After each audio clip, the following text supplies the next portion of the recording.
Hi, boys and girls. So today I want to do a math lesson with you. I want to move on to two-digit by two-digit multiplication, which is something we really didn't have a chance to do when we were still in school.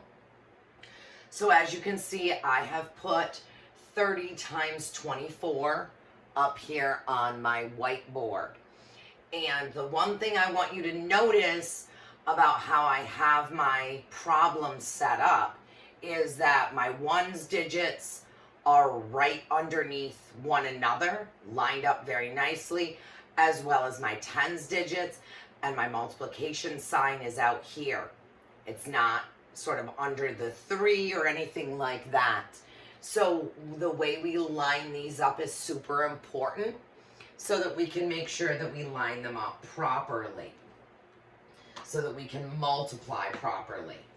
And it can be a little tricky. It's going to take some practice to do our two-digit by two-digit multiplying. So that is why I wanted to go over some of them with you. So I wanted to start with one that I thought was relatively easy. Yes, I'm sitting on the floor so that I can get to my whiteboard. So if you see me moving around, that's why. I'm sort of sitting and moving. So when I multiply a two-digit number by a two-digit number, I need to multiply both of the digits by both of the digits. Okay? So I start with my ones digit, my digit that's in the ones place, and I multiply that by both this ones digit and the tens digit. So 4 times 0 is 0, because when I multiply anything times 0, my answer is 0. And I put that right in the ones place. Now I need to multiply my 4 times my 3. 4 times 3 is 12. So I put my 12 right down here. So there's my 12. Now I need to multiply my tens digit by both the ones and the tens digit in my top number. But because this digit is in the tens place, I can't start my answer in the ones place. I have to start my answer over here in the tens place, because this digit is in the tens place. So I need to put a 0 here just to hold that spot, because I can't leave my ones place empty. So now that I've done that, now I can move over to my tens place, and I can multiply 2 times 0, and I put my 0 here, and now I can multiply my 2 times my 3, okay? And 2 times 3 is 6. And now I add these together, okay? So now this is part of the reason it's very important to line everything up properly, because now I have to add. So 0 plus 0 is 0. 2 plus 0 is 2. And that can be kind of confusing when you're doing your multiplying and your adding. Okay, so try to slow down and just think about that. When we add a 0, we get the number we were adding to 0. But when we multiply it, we get a 0. That confuses boys and girls sometimes. I understand why. Then I add my 1 plus my 6, and I get 7. So 30 times 24 is 720. So I want to do another one with you. And this time I'm going to actually write it out in front of you, so you can see how to go ahead and set it up and write it so that your digits are lined up properly. So I want to do 40 times 43. And you see how I wrote my numbers out first? Then I drew my line, then I put my multiplication sign out here. That way I know for sure that my multiplication sign is not in the middle of my problem, and I've got my ones and my tens digits lined up properly. So now I can multiply. So now I multiply this digit times both of these digits. And here I'm in my ones place. So I start my answer right in my ones place. So 3 times 0 is 0. Now I have to multiply this 3 by the 4. 3 times 4 again is 12. Now remember what I said over here.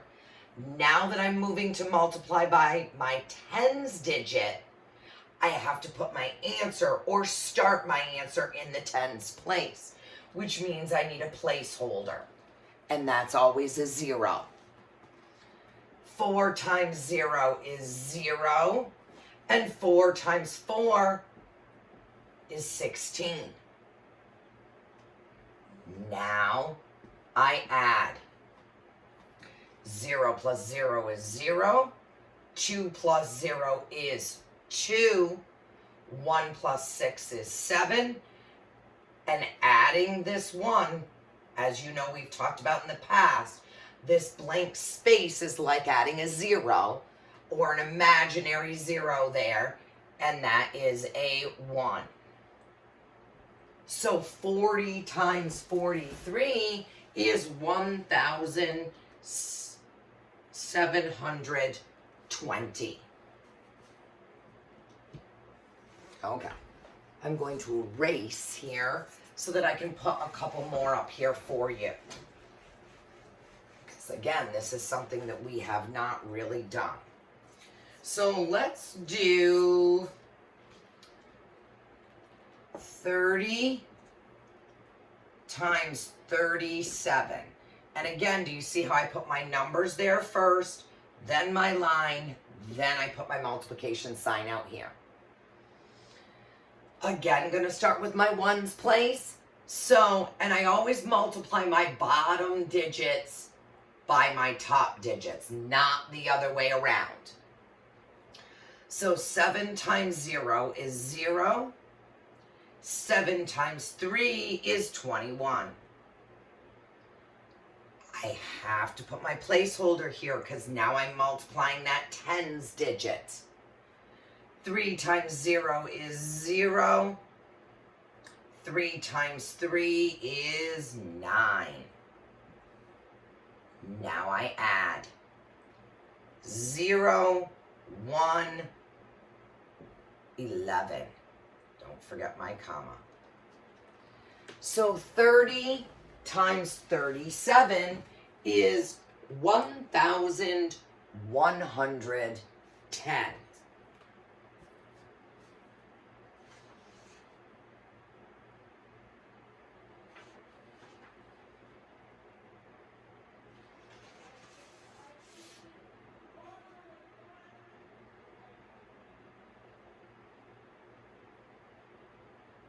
Okay.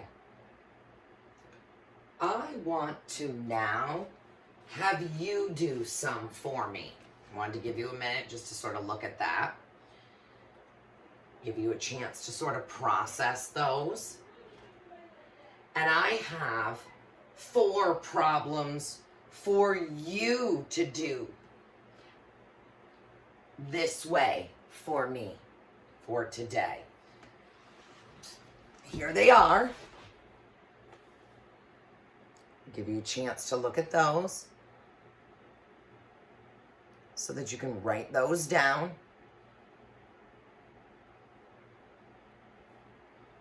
So I've got 20 times 27, 40 times 31, 40 times 34, 50 times 43. Give them to you one more time here. And you can do those out right on a piece of paper And you can send those to me, right? Just take a picture, send it to me right on Class Dojo. It's important that you send me the work that I ask for, how I ask for it.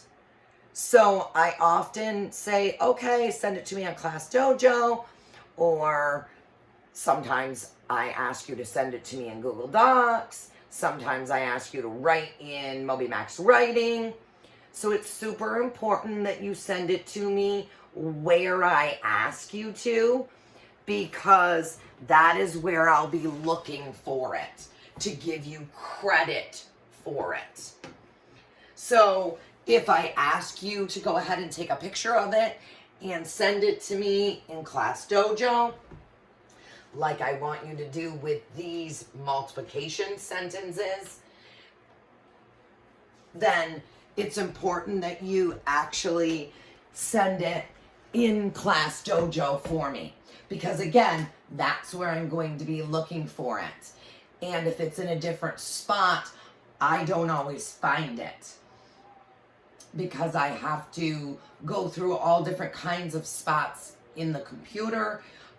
It's opening multiple tabs and programs to find your answers. And sometimes I miss them by accident if they're not where I asked you to put them. So please make sure you put these multiplication problems into Class Dojo. Just take a picture and send it to me. Or if you have a pad of paper and you did them on paper and you want to send me a little video of you holding them up, that's okay too. Just make sure you really put it close to the camera and hold it still the way I do here, like this, so that I can see all of your answers. And it's going to take me a minute to look through it and make sure that you have all of the steps. So make sure you hold it there for a good minute or so, okay? Or, like I said, take a picture. Make sure the picture's not super blurry, because I won't be able to see all of your steps if it's too blurry, okay? Okay, thanks, boys and girls. Bye-bye.